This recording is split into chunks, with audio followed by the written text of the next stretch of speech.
Adrian's keys trembled in his hand. The driveway was empty. The lights inside the glass box of his home burned warm like an invitation. He had left a meeting an hour early, thinking he would catch his wife before dinner, and instead the gate was open and the front door ajar. The marble foyer smelled wrong, like cheap coffee and cigarette smoke, not the citrus candles he kept on the table. A child's crayon drawing was taped where his commission painting usually hung, bright stick figures, a crooked sun, and a little house with a crooked roof. His painting was gone. He stepped in slowly, heels clicking, heart too loud in the quiet. A single small rubber boot lay by the fireplace, mud dried into its sole. On the sofa, a throw was folded neatly around something soft. A woman sat very still, shadows under her eyes, a boy of maybe 5 clinging to her shirt. They looked up when he entered. For a second, everything held its breath. Then a man moved in the doorway to the study. He wore a worn leather jacket. When he stepped forward, Adrian saw letters stitched onto the collar. AR, his own initials. What happened next shocked everyone and set off a chain of events no one saw coming. Stay with me, this is a story you need to hear. Before we start the story, comment below and let us know where in the world you're watching from today. And if you find this story impactful, don't forget to subscribe for more. Adrian stood very still for a long second. The man in the jacket did not look like a thief. He looked tired, proud, and oddly calm. Adrian's life was not made for calm strangers. Adrian's house was a kind of machine. Glass walls, quiet elevators, rooms that always smelled the same. He had built it so nothing surprised him. Every chair had a place. Every painting had a frame. He liked order. He liked control. He ran a company that people said changed things. He stood in rooms full of men and women who nodded when he spoke. Reporters asked him soft questions. Donors put his name on buildings. He wore crisp suits and polished shoes. Power sat on his shoulders like a coat. At home, it had been different once. Laura used to throw the keys on the marble and laugh when he tried to balance them on his finger. Noah used to hide under the dining table and pop out like a small, dangerous toy. Those were the small, private things he had traded for meetings and flights. He missed them in a way that hurt. He missed bedtime stories, missed a crooked drawing taped to a wall. He missed being simple. The commissioned painting that usually hung in the foyer was a work people admired at dinners. It was expensive, loud, and perfectly in place. It was also a thing Adrian used to show that he belonged to a certain world. That painting is gone now. In its place was Noah's crayon sun. The contrast made his chest tighten. What was worth more, he sometimes asked himself, the painting or the small boot by the fire? Adrian kept a silver pocket watch in the study. It belonged to his father. The watch had a small scratch on the back where his father had dropped it in a workshop years ago. He used to wind it when he wanted to feel steady. It reminded him that time passed whether he noticed it or not.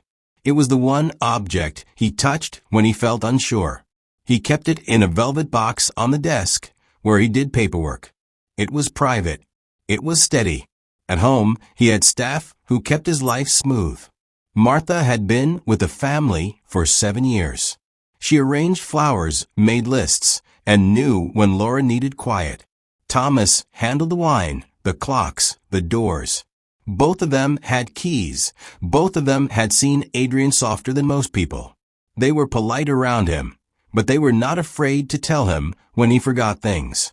That made him like them. Across the street, neighbors watched. Evan walked his dog in the mornings and nodded to Adrian, waiting for news from the papers like everyone else. There were always 2 or 3 people who noticed small differences. People who whispered. People who looked and did nothing. They were the witness chorus of his life. When he moved, the man in the jacket drew breath like a man about to speak. He kept his hands loose by his sides. For a second, Adrian thought he might be a guest. Then Adrian remembered the open gate. He remembered the painting missing. He remembered the boot. He remembered the crayon sun, taped crooked, and laughing where his art used to be. "Who are you?" Adrian asked. His voice was low. It did not sound like the voice he used in boardrooms. It sounded small. The man smiled once. It did not reach his eyes. "My name's Colin," he said. "The club calls me Red." Adrian felt a pull in his throat. Red. A nickname. Not an apology. This world, Adrian's world, kept certain people out. Bikers were usually a story he saw in the news. He had written checks to foundations that helped kids learn to ride safely. He had never expected to have a real biker in his living room wearing something with his initials sewn in. The jacket had AR stitched under the collar. Those letters were Adrian's. He did not own that jacket anymore. He had left a jacket like that at college, once. He had never expected to see it again. Martha came from the kitchen with a towel over her hand. She looked at Colin, then at Adrian. Her face told a small, tired story. She had seen too much for one morning. Thomas appeared behind her, his expression carefully empty. He looked at the crayon drawing on the wall, and then at the empty space on the mantel where the painting had been. He said nothing. That silence felt like a verdict. Adrian moved into the foyer. He wanted the watch. He wanted the painting. He wanted proof that he had not lost everything. He wanted to hold something that told him he was still the same man who had bought the house, who had built the company, who had promised his son a bedtime story last month that he did not deliver. "No one breaks in here," Adrian said. He tried to keep the anger thin and sharp. He wanted to frighten the man. He wanted to make the stranger small. Colin laughed softly. "You'd be surprised," he said. "This place is loud in ways gold can't fix." That sentence landed like a small stone in very still water. Adrian had never heard someone call his life loud like that. He took a step forward. His heel caught on the edge of a rug where Noah had traced a small line with a toy car. A memory flashed. Noah's hands covered in paint, his small frown. Adrian's pulse quickened. Martha moved close to Adrian without saying a word. Her hand touched his sleeve as if to steady him. It felt strangely good. "Where's Laura?" Adrian asked. It was a practical question. It was also a fear. Colin's eyes flicked to the closed study and then to the sofa where the woman and the boy sat. "She's fine," he said. "For now." Those last two words did not settle. Adrian felt a new kind of cold. He thought of the watch in the study. He thought of time and what it had cost him. He thought of the painting that had hung like proof that everything was under control. He thought of the crayon sun taped where order once lived. What had begun as a neat life now felt like an incomplete sentence. How did his jacket get here? Why was someone wearing it? And who had taken his painting? Adrian looked at the man again. He wanted an answer. He wanted control. He wanted the steady tick of his father's watch to tell him the world would behave. Colin shifted his weight and reached down to unfasten his jacket. The letters AR showed again, small under the collar. Adrian's name. The watch in his mind seemed to tick faster. Adrian felt the room tilt a little. He forced himself to breathe slowly. He walked past the sofa where Laura sat with Noah. The boy pressed his small face into his mother's sleeve. Adrian wanted to scoop him up and make everything right. He could not. He moved into the study. The desk was open. Papers lay in a careless pile, not the neat stacks he kept. The velvet box where his father's watch lived sat on the blotter, empty. His hands went cold. The watch was gone. "No," he said, the words small as a stone. Martha peered around the door. Her face was careful. Her mouth shaped an apology that never came. Thomas stood behind her like a wall, his jaw closed. Neither of them had touched the box. Their eyes said they knew less than he wanted them to know. Colin watched him with calm eyes that had seen long roads. "We didn't take it," he said. "Not like that." Adrian looked at him. "Then, who?" Colin lifted one shoulder. "People move things. People move themselves. Sometimes memory moves too." The sentence didn't answer anything. It made Adrian angrier. He felt the old business voice rising. The tone he used to make deals end quickly. "This is a private home," he said. "You can't just try it." Colin's voice was flat. 2 words. A small punch that landed harder than it should have. It was the first time Adrian heard a tone like that in his house. For a man used to calling the shots, that tone felt like a warning. He pictured security footage, alarms, and his assistants on the phone. He pictured lawyers. He pictured the clean, perfect distance his life had always kept between problems and him. That distance was gone. Adrian went through the study anyway. Drawers had been opened. A stack of letters sat on the floor. One had a city shelter stamp. Another was a brochure from a youth program he had funded last year. His name was on the donor list inside. He felt a prick of shame. He had signed those checks once and forgotten the people they were meant to help. Had those programs failed? Has someone in them come here looking for answers? Or revenge? From a hallway came a small sound. Noah humming a tune he liked. It should have steadied Adrian. Instead, it made him ache. He picked up a page from the desk, a child's scribble that had been tucked into a work file. The handwriting was messy. The note said, "AR helped us." Someone had written Adrian's initials in a shaky hand. The note had been folded and refolded. It smelled faintly of smoke. Adrian's throat tightened. He had given money and small speeches. He smiled for the cameras. He had not seen the people behind the programs. He had not visited the shelters. He had not known how his decisions looked from the other side. The note felt like a small, sharp mirror. Across the room, Colin walked to the fireplace and ran a finger along the mantel where the painting had hung. "This used to shut you up," he said. "Big things like that make people feel safe. You can afford to be quiet." Adrian's face must have shown the stab. "What do you want?" he asked. His voice asked for facts. It also asked for mercy. Colin turned slowly. "We want to be seen," he said. "We want a place to keep our people safe. And we want to know who you are when you come home early." The sentence was not a simple demand. It was a claim. It put the problem on Adrian's doorstep and left his hands empty. The house, so full of clever systems and locks, could not keep out a story. Martha moved nearer and put a small cup of tea on the desk. Her hands trembled. "Sir," she said softly, "Mrs. Adrian asked me not to wake you if I could help it." Adrian swallowed. "She asked you not to wake me?" Martha's eyes flicked to Laura and then away. "She said you had been working late. She thought it best." "She thought it best," Adrian repeated, tasting the hollowness of the phrase. It felt like a distance between him and the woman he loved. It felt like a choice made without him. A tiny sound broke the heavy air. Noah's small voice asked, "Daddy, why is the man wearing your jacket?" Adrian turned. The boy looked up with confusion and trust. Adrian's own hands were useless for a moment. The jacket on Colin did look familiar. It had faded in the places where his initials had once been sewn tight. He remembered a night in college, the jacket tossed on a chair in a cheap flat, the laugh of friends who promised forever. He had never thought to wonder where such things drifted. Colin's face softened when Noah said the name.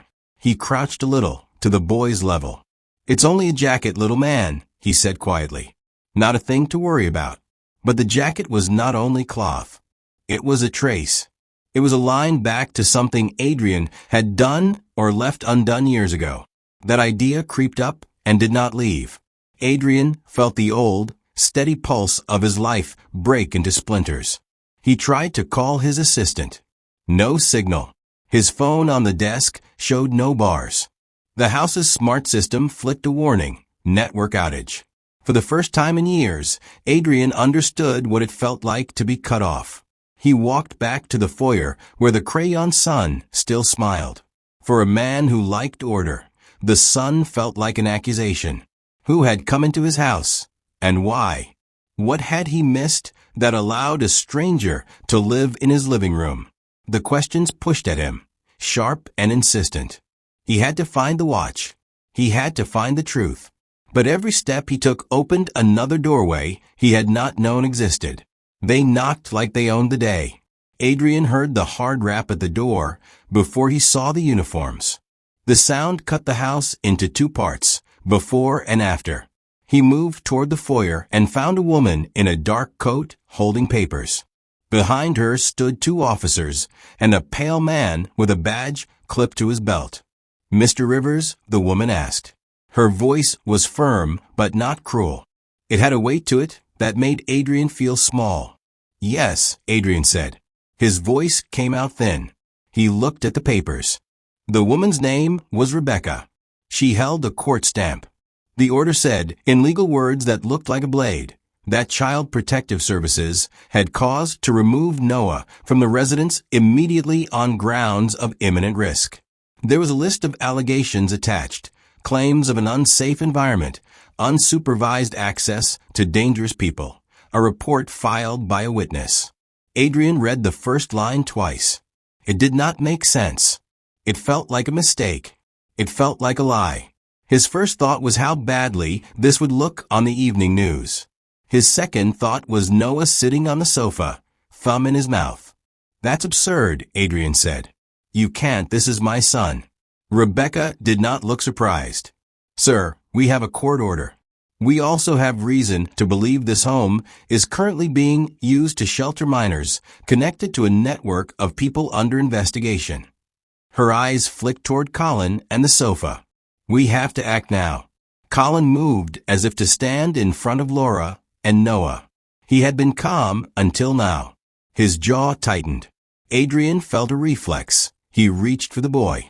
He wanted to scoop Noah up and kiss the small hurt away. He also wanted to put Rebecca in his pocket and carry her out of his life. "No," Adrian barked before he could think. The word was raw. It landed on the silence like a slap.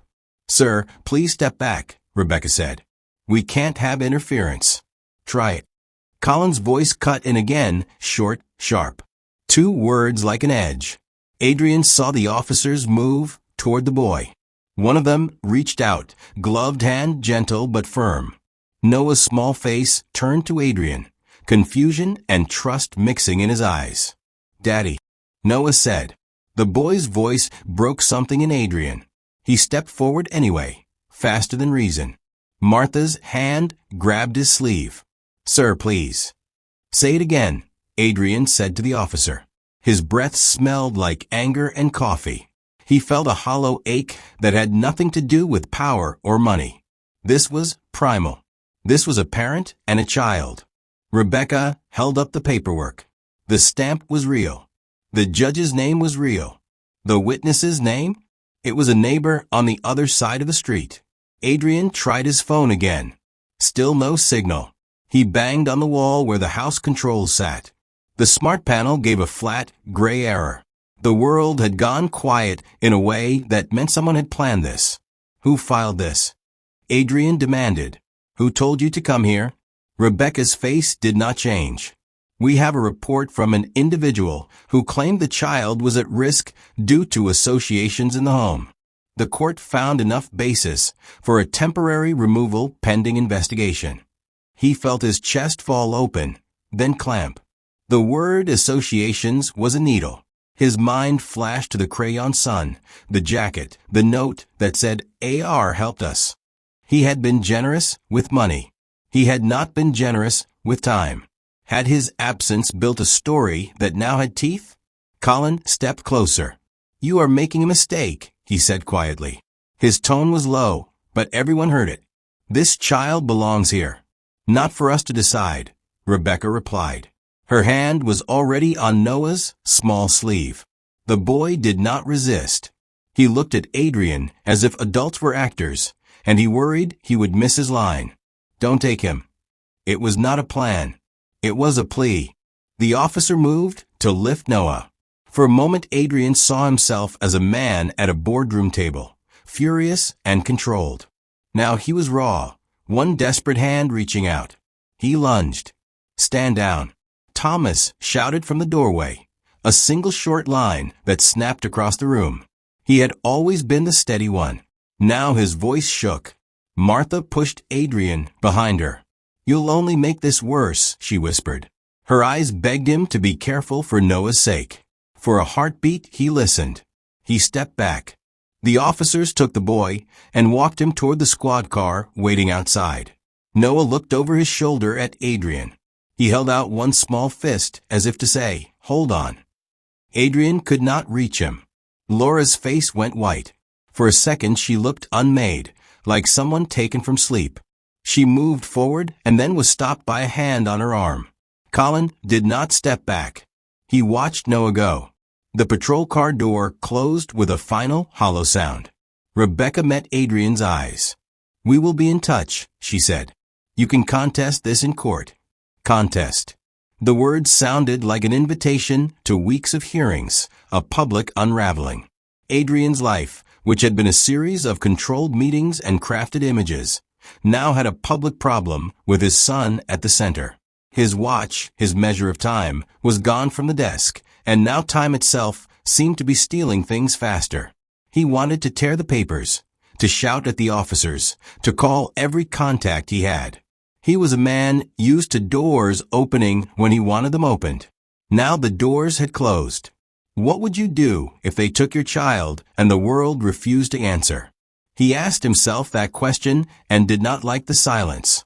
Adrian stood in the foyer with the crayon sun over his head, the jacket on Colin's shoulders, and the image of his son in a police car etched behind his eyes. Choices pressed at him. Storm the street and make a scene, or play the legal chess he had used to win deals. He suddenly felt very small. The house that once kept everything in order had failed the one thing he had not kept: time with his son. The first blow had fallen hard. The real fight, he knew, was only beginning. Adrian sat down on the edge of the sofa and finally let the sound hit him. The car door, the sirens fading, the hush of his house settling like a weight. His hands were empty. His watch was gone. His son had been taken. The world he paid to keep tidy had been shredded in a morning.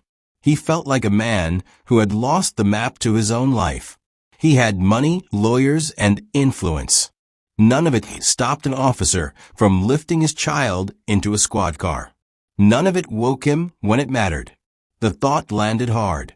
Had he been absent so long that the people who loved him learned to live without him? Laura sat with her head in her hands. Her fingers trembled. When she looked up, she looked small. "I thought," she began and could not finish. Her voice cracked like old wood. Martha moved beside her and hugged her shoulder. "You did what you thought best," Martha said. The words were kind, but they did not fix anything. They could not bring the boy back. They could not put the watch on the desk. They could not restore the minutes he had traded for emails. Thomas cleared his throat and put on the face of a man who handled things. "You need to breathe, sir," he said to Adrian. He used the old polite tone, like oil on a squeaky hinge. It did not help much. Across the street, Evan walked up on the porch, his dog on a leash. His eyes were wide. He had seen the patrol car. He had seen Noah taken. He had simple, ordinary sympathy. "I can call the courthouse," Evan offered. "Or a lawyer. Whatever you want." Adrian wanted to take the offer like a lifeline. But his phone had no bars. The house system was down. The smart locks were offline. It was as if someone had pulled the plug on the world. He felt more naked than he had in years. "Who filed the report?" Adrian asked. He needed a name, a paper trail, anything to hold on to. Rebecca's office had left paperwork with the officers before they left. Adrian rifled through the stack. The complainant was listed as neighbor 42 Cedar Lane. A simple address. A simple tool. He felt a cold pinprick of anger. Someone had turned a neighborly look into a lie that could take a child away. Colin watched him while Adrian read. He did not speak, just watched, like a man waiting for his cue.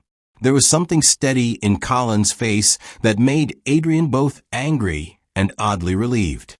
He had intruded on Adrian's life, but he had not taken the boy. Martha tapped a small scrap into Adrian's hand. It was a note, ink smudged by a child's thumb. "Left at the door. For you," she said. Adrian opened it. The handwriting was shaky. It read, "If you want Noah, come to the Bayside shelter. Ask for Elias. He will help. A friend."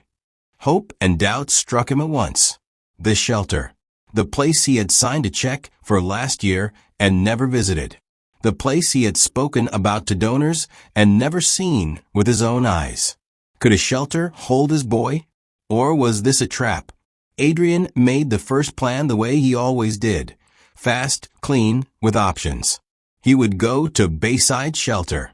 He would find Elias. He would ask for Noah. He would demand an explanation. He would get the watch back. He would make the neighbor explain who filed the report. He would call a lawyer from the shelter phone if his phone would not work. The plan sounded good in his head. It felt like something he could do with his feet on the ground. Laura shook her head. "You can't just go alone," she said. Her voice was small but fierce. "They'll think you're running. They'll make it worse." Adrian swallowed.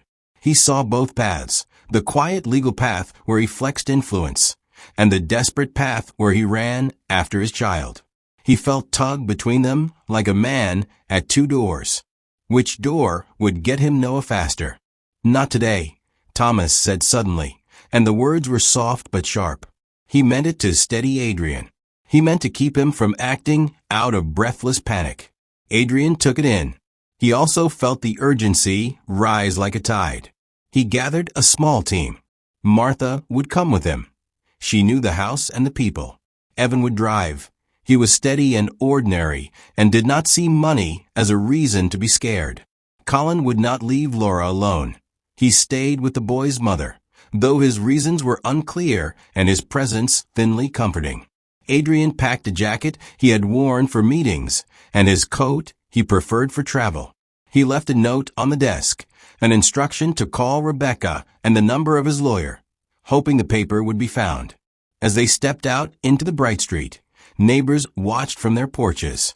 Some whispered. Some turned away. The witness chorus had shifted. The man who had everything moved like a man who had almost nothing. He did not know then that the shelter's doors could teach him things money could not buy. He did not know the shelter held secrets and allies, and that a small scrap of handwriting could start a chain he would not control. He only had the crumb of a lead, a burning need, and a watch that had left marks on his mind.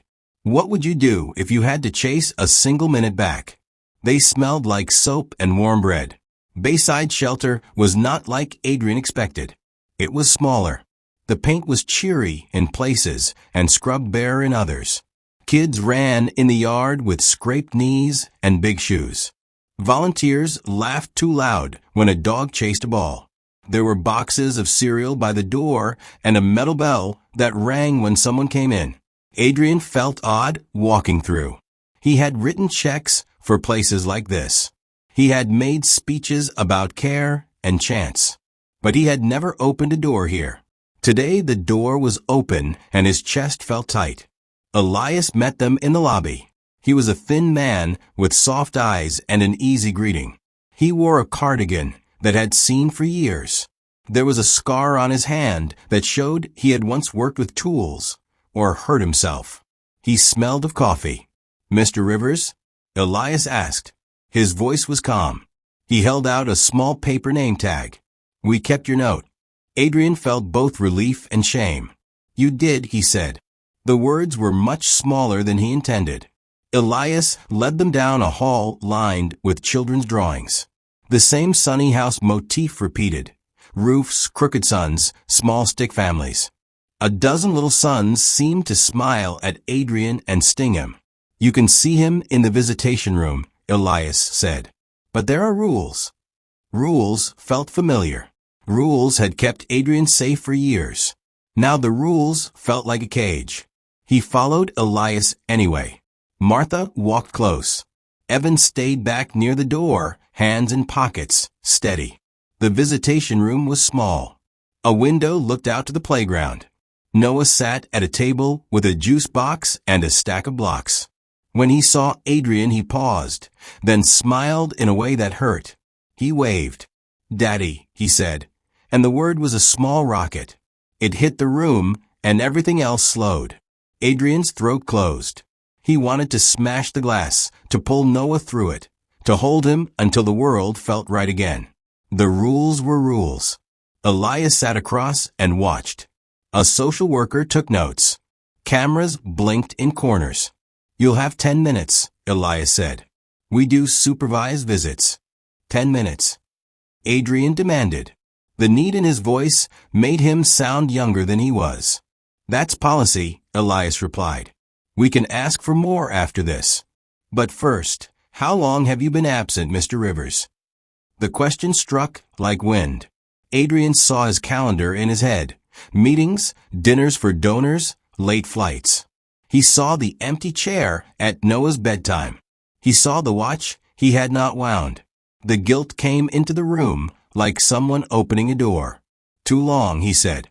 The answer was true and sharp. He had always known he could buy time back. He had not known how to. Noah ran to the glass and pressed his palm to it. Adrian mirrored the gesture. For a second, a child and a man matched hands with only a pane between them. The child looked whole. The man felt small. "Say it again," Adrian told the social worker. "Let him come out." The social worker shook her head. "Policy," she said. "We can't release the child until the court says. We can make an arrangement if the petition is withdrawn. There's a hearing." "Who filed it?" Adrian asked, desperate for a name that could be taken apart. Elias had been quiet. Now he glanced down at his notes. "The complaint came through the hotline," he said. "They recorded a voice. They said the child was in danger and named certain people associated with this address."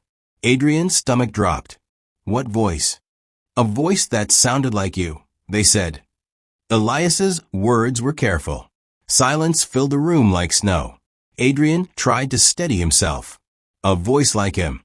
Could someone mimic him? Could someone stand so close to his life they knew the way he spoke? He felt the house with the open gate, the jacket, the missing watch press into him again. He saw Noah pick up a crayon and scribble.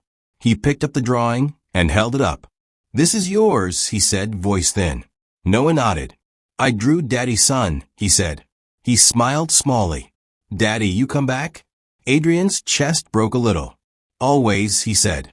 He wanted to mean it the way he used to. He wanted to fix everything with one promise. But promises had been the thin currency in his life. He had to do something that would hold.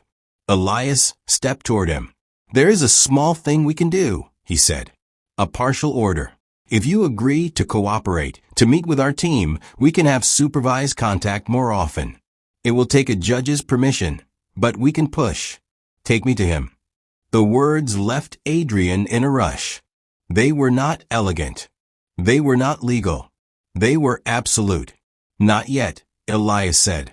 "But 10 minutes will help. Show him you are present." Adrian sat across from Noah. They spoke about small things. Noah's favorite frog toy, the park by the river, how many stars Noah thought existed. The child's laugh filled small spaces that money could never fill. He gave Noah a napkin with a quick sketch of a bike. Noah grinned and hugged it to his chest like treasure. The small victory burned bright. He had seen Noah. He had heard him say Daddy. He had a crayon drawing and a promise that a plan could be made. But in the hallway, a new shadow moved. A social worker called Elias by another name, Eli, and lowered his voice. They spoke of a recording that had cleared the hotline. The caller had described the jacket and said the initials under the collar matched Adrian's. Adrian felt the room tilt. Someone had used his name and his jacket to build a case. Someone knew enough to make a lie believable. Who and why? He left the room with the drawing in his hand and a small heat in his bones. He had a crumb of hope. He also had a growing sense that this was not random. What line could be crossed between generosity and danger? Who had used his life as a mask? He did not know. He only knew he had 10 minutes that had changed him and a new shadow that grew with each step he took out of the shelter. Adrian did not sleep that night. He sat in the study with the lamp low and the empty velvet box like a small accusation on the blotter. The house hummed with systems that no longer answered him. Outside, lights burned in other homes, and the world went on. He needed answers. He needed an aim. He needed to understand who had picked his son up with a stamp paper and closed a car door like a judge had decided his life in a breath. Martha found him at dawn with a mug of tea and eyes that had not lied. "She's in the kitchen," she said simply. Laura. The word hit him like cold water. He had thought of Laura as a half-remembered warmth between flights and meetings. Now she was a live thing in his house, and he had not known what she had been doing while he was gone. Laura sat at the table with her hands clasped. The exhaustion in her face was an honest thing. It had gathered there like a storm. Colin stood near the window, jacket unbuttoned. The AR under the collar, a tiny, unblinking proof of some old claim. "Why didn't you call me?" Adrian asked. The voice came sharp. It was a demand and a hurt.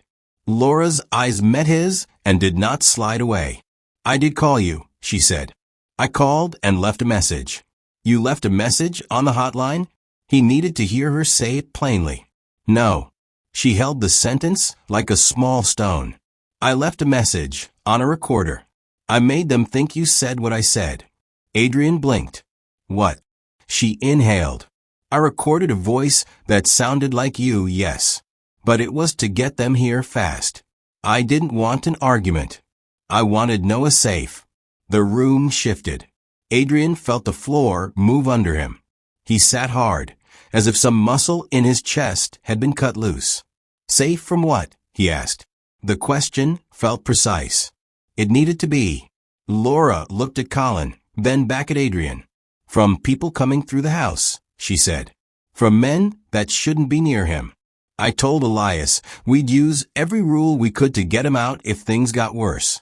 I didn't have time to wait for you to understand." Adrian's mind jabbed at the memory of the painting gone and the jacket on Colin. The jacket had felt like theft. Now it felt like a tool. "You let strangers sleep here," he said. The sentence was half accusation, half plead. "They weren't strangers to us." Laura's voice dropped soft and fierce at once. "Colin's people run a route that takes kids away from bad situations. They give them a place to be safe. They asked us to help. We couldn't tell you, Adrian. You would have tried to fix it with contracts and lawyers. We needed speed, not strategy." He had built systems so things could be controlled. He had never built a way to move a life because a night felt dangerous. He had never learned how to make speed out of fear. That truth made him ache. Colin stepped forward then, no swagger now, only a steady look. "We don't take kids to hide," he said. "We get them out of danger. We use what works. We used your name because it opened doors. People listen when you are involved." Adrian saw it then, another kind of mirror. His name had weight. His checks opened rooms and unlocked doors. But he had not been in those rooms. His absence let other hands shape the way his money moved. "Why the recording?" Adrian asked, boxing the question small. Laura's hand pressed into the table as if to keep herself steady. A call to the hotline without a judge's order might not have saved him in time. A court order moves faster when it looks like the parent is worried. "I made them think you were the one who called because that would speed the process. I used your voice from a message you left about Noah's bedtime once, just a few lines, and I copied the tone. It sounded like you. It worked." Adrian's jaw moved. He felt dizzy. "You used me to trick the system." She gave him a look that did not plead. "I used whatever I could to keep my child. Do you think I wanted this? Do you think I wanted to lie? I did it because I was scared.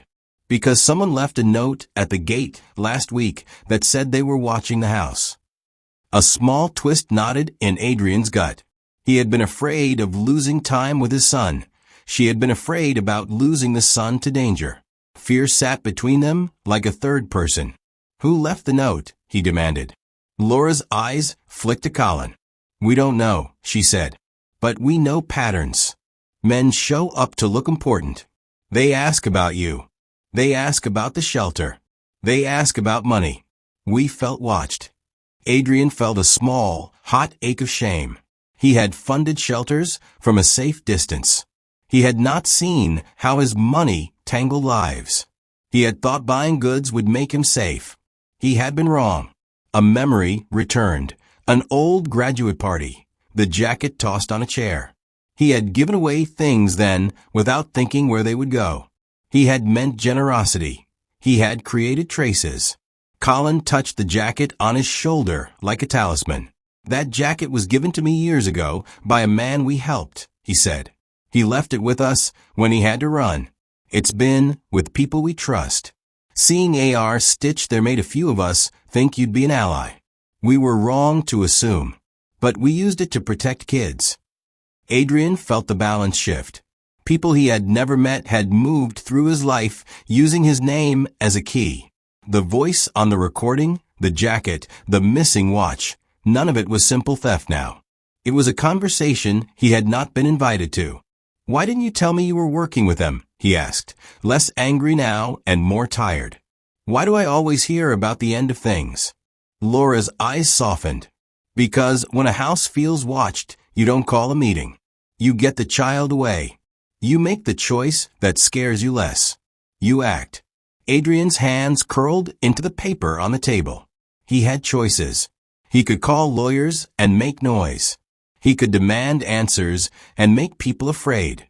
Or he could try, with shoes on raw feet, to understand a way of moving that used no boardroom, only fast hands and a hunger to keep children safe. He thought of the watch missing from the desk. He thought of the crayon sun on the wall. He felt, for the first time that week, an odd kind of relief. Someone had loved Noah enough to wrestle the system. But that relief tasted like betrayal. What would you do if the person you trusted with your life chose to move your child without you? The question sat like an ember. Adrian did not have an answer yet. He only knew the world had tilted and that things he owned were being used in ways he had not expected. The first big shift had happened. The power to act had left his hands and was now spread between a woman he loved and strangers he barely understood. They sat until the house felt smaller and warmer at once. After the shelter visit, Adrian could not sleep. He moved through rooms that remembered him better than he did. The empty velvet box on the desk stared like a question. He made coffee and forgot to drink it. Words kept circling in his head. Watch, jacket, recording, judge. Colin found him in the study at dawn. He did not knock. He just stood in the doorway with his hands folded like a man who carried habit more than nerves. "You should rest," Colin said. The line was simple. It held more care than the jacket ever had. Adrian rubbed his face. "I need names," he said. "I need proof." Colin sat down across from him. He leaned forward and put his elbows on his knees. For a long moment he did not speak. His face was open. There were thin lines around his eyes that made him look older than his voice. "I was on the road for 9 years, Colin said slowly. "I rode runs that lasted months. One winter, my sister came to a shelter like Bayside. She was thin and scared. I promised her I would never let that happen again. I kept that promise with people I trust." Adrian listened. The story was small and human. It fit into a shape he understood. It made Colin someone who could be trusted. It made Adrian want to believe him. "Why bring your people here?" Adrian asked. He tried to keep the business tone. It slid off and became a softer question. "Why use my name?" Colin's shoulders rose and fell. "When you wrote that check, you opened a door for kids." It spoke louder than a speech. "We thought you would help. I didn't want them hurt while you read the papers." Laura came in then. Her hair was pulled up in a messy knot. She sat near Adrian and took his hand.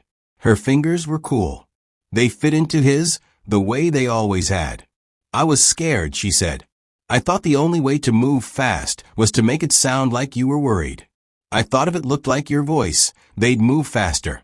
Adrian felt the old hurt again. He looked at her and found no malice, only raw fear. He saw how small she had felt alone.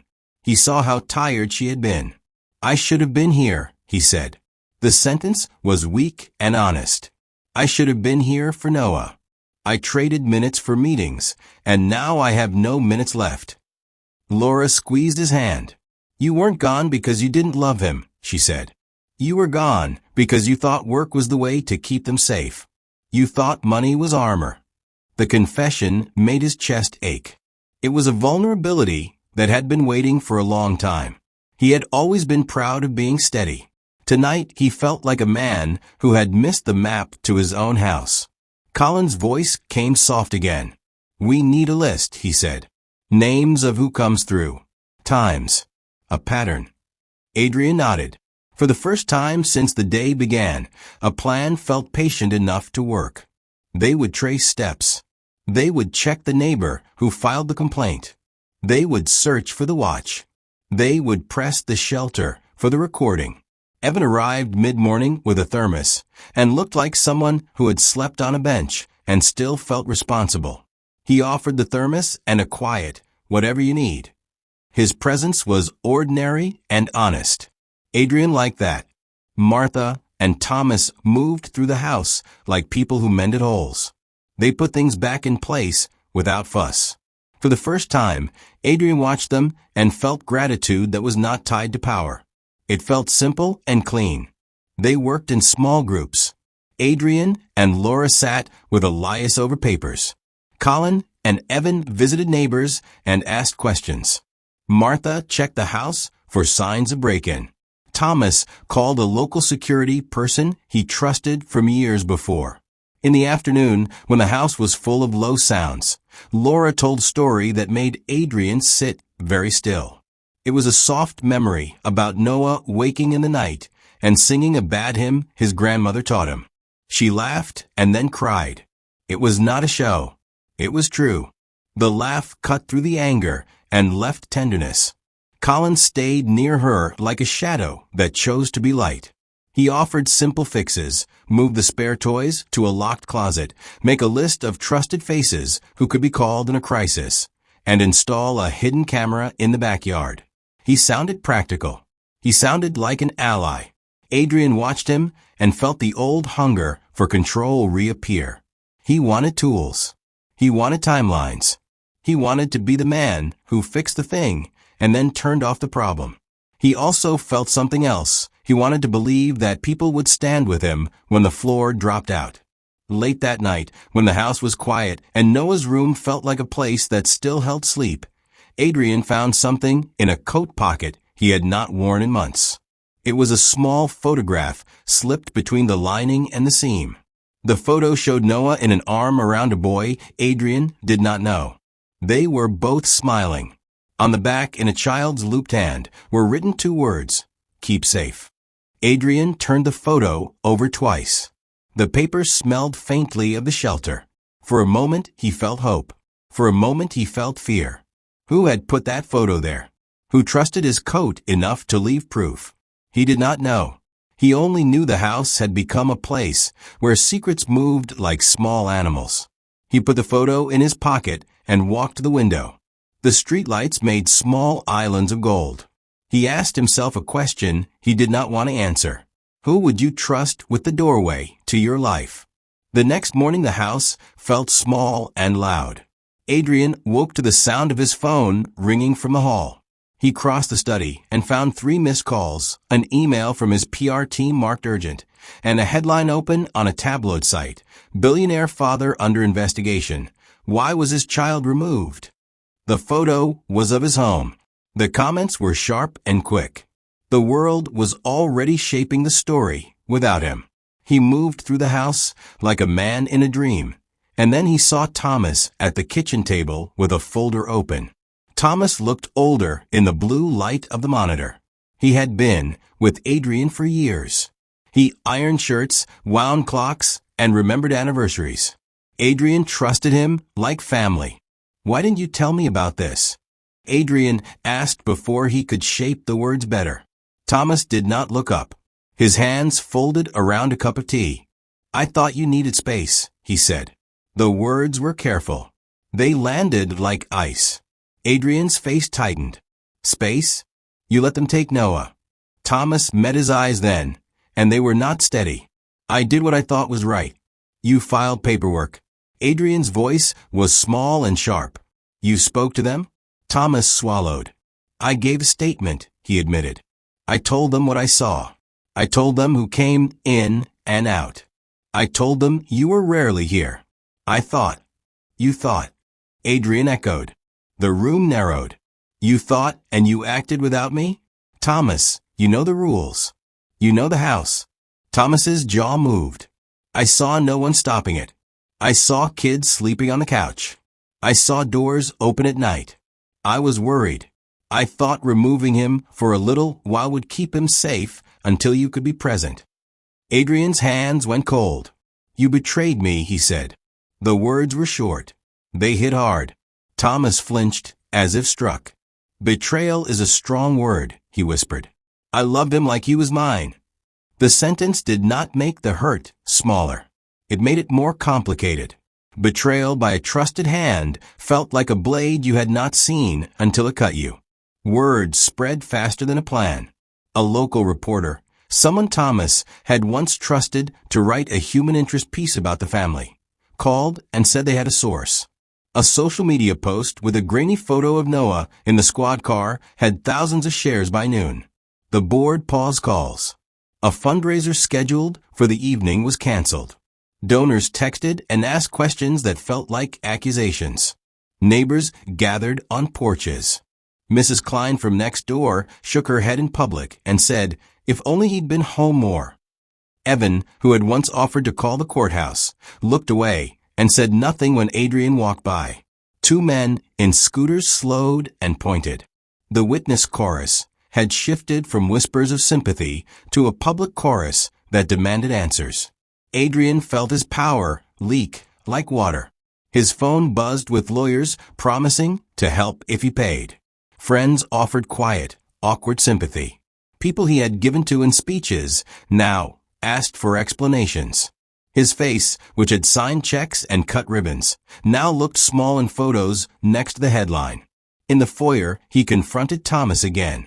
You had no right, Adrian said. He kept the words short because speech was a luxury now. Thomas's eyes filled. No right, he said. Do you think I wanted this? Do you think I like watching your boy taken? I kept him because I believed someone had to. You were never home. You never saw the nights. I did what I had to. A sharp silence followed. It was a small scene with huge consequences. Adrian felt collapse gather around him like a storm cloud. You told the press I was neglectful, Adrian said slowly. You fed them the idea I was not a good father. I told them what I saw, Thomas said. They asked me what I thought. I told them the truth as I saw it. Adrian's anger burned. Then you should have called me first. Thomas looked away. I tried, he said. I left messages. No answer. Then the man at the gate, he was nervous. He said he'd seen things. I panicked. Say it again, Adrian said, a prick of cold in his throat. Say you thought it was your decision. Thomas's reply was softer than a step. I thought the child came first. That small line did not repair what was broken. It made it worse. The betrayal was not just of trust, but of choice. Thomas had chosen Adrian. The public fell on the choice like wolves. By dusk, a camera crew arrived. A neighbor came forward to give a statement to a reporter that echoed Thomas's claims about often empty dinners and a father who put work before family. The timeline formed in public like a net. Adrian watched it weave and could not cut it. Who had he been to others when he wasn't at his own table? The question beat at him. The public fallout was not only legal, it was moral. The board asked for a statement about his availability. A donor froze a payment. Noah's school sent an email asking for clarification. Every small part of his life had become evidence against him. At night, Adrian sat alone in the dark study. He felt smaller than when the watch was first missing. The house that organized his days had become a stage where people decided who he was. The betrayal had not only taken a secret, it had opened a door to a crowd that wanted an answer he no longer had. Outside, a television glowed in someone's window with his name on it. Inside, a man he had trusted most had chosen action over him. The choice felt like a knife with no return. Adrian woke before dawn with the house dark and loud in his head. The TV in the study had been left on. His face filled the screen with the headline again, "Billionaire Father Under Investigation." The words felt like stones. He had lost clients, a fundraiser, and the polite smiles of people who once called him friend. The board wanted statements. A donor froze a large gift. His inbox held a dozen cold messages that used the word reputation like a verdict. He walked through rooms that used to belong to him. His coat lay on a chair with a small photograph he had found tucked inside. He had kept it in his pocket all week. He took it out now. Noah's small grin looked up. On the back, the child's writing said, "Keep safe." Adrian pressed the photo to his chest until it warmed. The warmth did not fix anything. It made him feel the cost. Thomas had not come to bed. He left a note, "I'm sorry." The note read like a prayer and a confession. Adrian had expected anger. He had not expected the hollow ache of someone else saying sorry, as if they had broken his bones. Laura stayed in the spare room now. She did not sleep next to him. She said little. The space between them had become a ledger of choices and secrets. Adrian wanted to demand explanations. He also wanted to fold into the small child at the shelter and stop being a man the world judged. He reached for the velvet box on the desk out of habit. Empty. The watch was a wound he could not touch. The missing object became a metaphor for things he had let slip. Time with his son, small promises, the quiet rituals that make a life. He sat and let the quiet break him. He thought of his father and the old watch. He remembered the scratch on the back and how his father had said, "Time keeps what it can. You keep the rest." He had never understood that until now. Time had kept nothing he wanted. For the first time since the morning began, Adrian let himself feel smaller than the headlines. He let the shame come in and sit. He let the anger pass like a storm cloud. In the empty room, he found a single clear thought. If he did not change how he moved, he might never see Noah again. That thought was the bottom. It was cold and precise. He made a small list on a legal pad. Not a plan of press releases or lawyers. A real plan. One line at a time. Find Noah. Learn why the recording used his voice. Find the watch. Find who filed the report. Be present every step. He folded the pad and put it in his jacket pocket where the photograph lay. It felt modest and real. He would not let a PR team make the first move. He would not let his name be the only tool. He would start small. Adrian called one person Evan. The number worked. Evan met him in faded jeans and a face without a script. He offered to drive and to put on no airs. Adrian felt relief that was not for sale. They went to Bayside at noon. The shelter smelled like bread and soap again. Noah's clutch on the napkin drawing had made Adrian keep it. When he saw his son through the glass that day, something inside him loosened and then hardened at the same time. Not today, Adrian told himself quietly. Not today. I let the world decide for me. He started to listen instead of command. He asked Elias one simple question. Who logged the hotline call? Elias hesitated, then said, "A recording. We were given a copy through the court. It sounded like you." Adrian asked to hear it. The file on Elias's laptop was grainy. The voice was close to his, but the tone was wrong, older, rougher, with a pause he did not use. Adrian heard a name in the background, a place he had never visited, a word he recognized from a charity meeting he had attended years ago. It was a slip that could be followed. He left the shelter with a new tool, listening. He called people who worked at the foundation he had funded. He stopped using his title and used his ears. He walked neighborhoods. He sat in a diner and watched hands. Small things shifted. A barista remembered a man who had traded a jacket for a bus fare near an old train yard. A volunteer at a program recalled someone bringing kids and a leather jacket with initials sewn in. The trail was thin and human, not clean and corporate. Adrian stopped wearing suits. He wore jeans and a sweater. He felt foolish at first. Then he felt honest. He learned to ask one question at a time. He learned to take notes on paper like a man in a small investigation. He called his lawyer, but told him to hold public statements. He would build facts before headlines. At night, he sat at Noah's empty bedside and read the child's crayon notes out loud. He admitted things out loud he had never said. I missed your bedtime. I'm sorry I wasn't there. I will fix this. The words did not fix the headlines. They did something quieter. They changed him. He could still lose everything. He knew that. But he had chosen a different kind of power, one that required presence, not money, persistence, not press releases. When he laid down that night, the house felt less like a stage and more like a place with doors that needed opening. He had no guarantee he would win. He had no illusion that the board or the cameras would stop. He only had the photograph in his pocket and a new rule: show up, listen, and follow the small human threads no one thought mattered.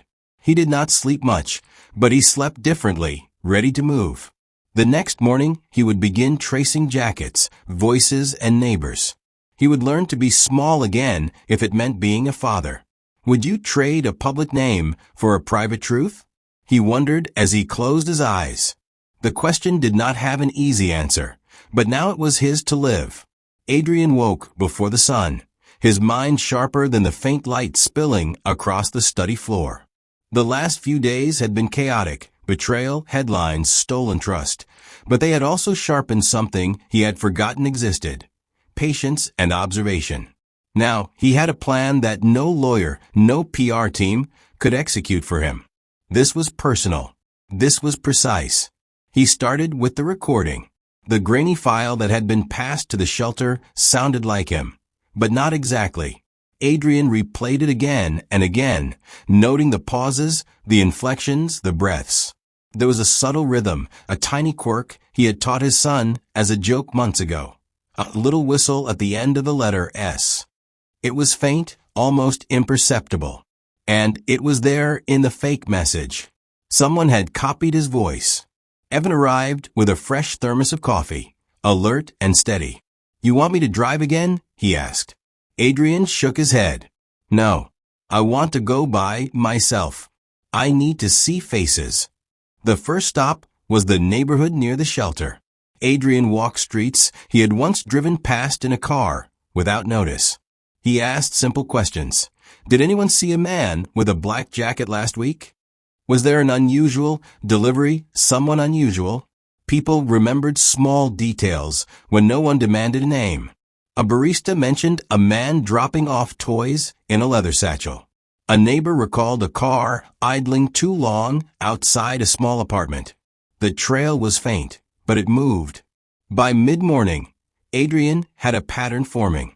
He traced the jackets, the minor purchases, and the phone logs he could access legally. He discovered a minor charity worker who had copied the recording to accelerate action, thinking it would protect children. Adrian felt anger flare, then calm. The motive was weak but human. It was solvable. Next, he approached the local security Officer Thomas had trusted years ago. The man had been discreet in the past. Adrian explained nothing to the press. He asked questions about cameras, about schedules, about unusual activity. The officer nodded, scribbling notes. We'll find a missing watch too, he said, quietly, like it mattered more than the headlines. The breakthrough came when Adrian returned home mid-afternoon. Laura had been quietly following small leads, checking old receipts and calls. She found a discarded package in the alley behind the shelter. The velvet watch box, empty, but with a note inside. It read simply, safe. Noah is safe. Follow the path. Adrian froze. For a moment, he laughed quietly, hollow, sharp, relief spiking. The person who had orchestrated the scare had left him breadcrumbs. Someone had trusted him enough to lead him, to make him earn the truth. He went straight to Bayside. The shelter director, a nervous woman named Cynthia, met him at the gate. Her eyes were apologetic but firm. "The child is safe," she said. "He was never in danger. But someone wanted to test your reaction. You passed." Adrian walked inside and saw Noah coloring quietly at a small table.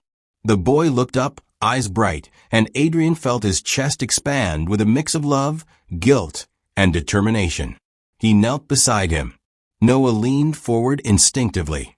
"You're here," Noah whispered. Adrian pressed the small photograph into his son's hands. "I never left your side," he said softly. "Not really." Noah smiled faintly, the first real smile in a week. Outside, the truth unfolded faster than the press could chase. The person who had manipulated the recording, an overzealous worker with misplaced faith, was found. The media coverage shifted from accusation to explanation, tempered by Adrian's quiet and firm presence. His lawyer coordinated minimal statements, letting the facts speak. Thomas admitted his actions publicly, apologizing in a small interview, framing it as a lapse in judgment motivated by love. Adrian accepted the apology silently, knowing that trust, once broken, rebuilt slowly. Back home that evening, Adrian held Noah on his lap in the study. The house felt warmer, fuller. The velvet box, now empty but clean, sat on the desk. Adrian knew it would never hold the watch again. It was a symbol now, a reminder of how far he had fallen and how carefully he had climbed back. He turned to Colin, who had been quietly observing the reunion. "You were right," Adrian said. "You all were right. I needed to listen before acting." Colin nodded, a shadow of a smile crossing his face. Adrian felt a surge of clarity.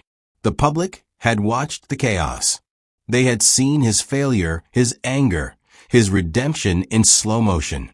But inside, he had regained something stronger than reputation, presence, patience, and the unshakable certainty that he would never let absence replace him in Noah's life. That night, Adrian placed the photograph and the empty watch box on the mantel, side by side.